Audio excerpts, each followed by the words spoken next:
MECE Case Structure Example. This is something that we are often asked about in our case interview workshops that we do on campuses at over 60 campuses around the world. And this is something that I think would be really helpful for you to understand. So I've prepared a prompt as well as an example of two kinds of structures, one that is MECE and one that is not, just to give you an idea of what it means to have a MECE case structure. The prompt is just a basic business story. It's a colleague of mine and a friend who now has launched what is the fastest growing organic deodorant in the country. It's made largely from charcoal, and you have to apply it in a stick format. And they just recently were adopted at Target as one of their entrant points for retail. So this is a really exciting growth plan for them. Right now, they're in the United States and they're doing about $20 million in revenue, but they're interested in international expansion. And our goal is to help them think about that as the consulting firm. So if you're gonna get this in a case, just as an aside, this is a pretty clear market entry case, and the structure that we're gonna use just to demonstrate what a MECE structure looks like is not the only structure that you could use to solve it. But the fundamentals are, this is a pretty small business at 20 million in revenue. They have a consumer product. It's a new product in a niche segment, and they're interested in not market expansion in their current market, but actually overseas market expansion, which is a market entry framework. We're going to use for this one the market study framework from Management Consulted, and that has 5 standard pieces to it that you can use or not use as you're thinking about it. So the first one, a non-MECE framework, I'm just going to talk through 5 of the key areas. The first one is the market. The second are competitors. The third are customers. The fourth is the company and its capabilities. And the fifth is the product. In this case, when we think about those 5 areas, there are some that could naturally overlap. And I'm going to demonstrate how you could make the mistake of letting them overlap. In market, for example, you could look at data that includes the fragmentation of the market. That's a pretty clear overlap with the competitor segment. You could also look at the market share breakdown inside the market. That's also an overlap with the competitor segment.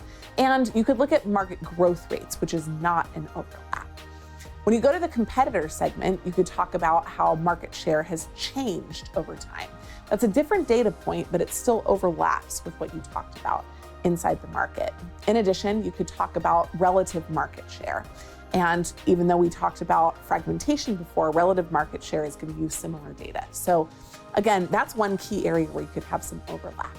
In addition, for customers, if you said the overall growth rate of customers using the product, that could be a little bit similar to what you looked at inside the market category.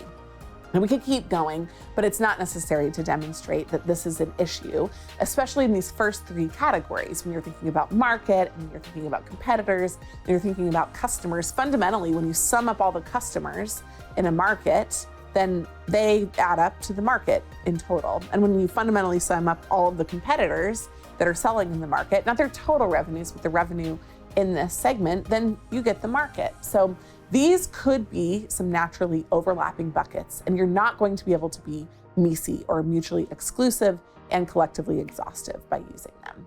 So in contrast, if you wanted to solve this problem using a structure that was more MECE, you want to make sure that you don't have any overlap in data. And the key way to do that is to think about the market as a whole, and then to think about just the competitor breakdown and the customer breakdown. So just to exemplify that, we would want to identify the growth rate of markets outside of the US that are top 10 markets. We want to identify the size in revenues of markets outside the US. And we want to identify regulatory concerns about entering new products in markets outside of the US. We want to be very specific that we were thinking only about the macro market and not about customers or about competitors in those markets.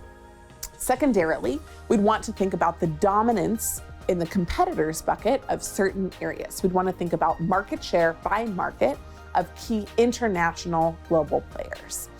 It's likely, by the way, that this kind of product would be ripe for acquisition by a large multinational company like Procter & Gamble.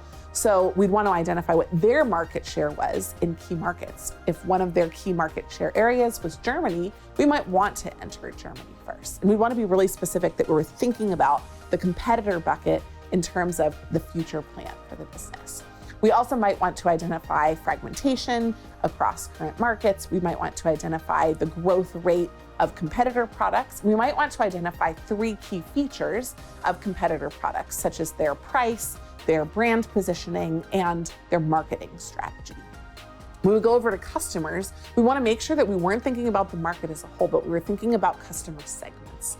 Who are the 3 major customer segments that are buying these products? What are the age demographics of the customer segments? We really want to make sure that we identify what customer segments are being used inside those areas, and we don't want to roll it back up to the market.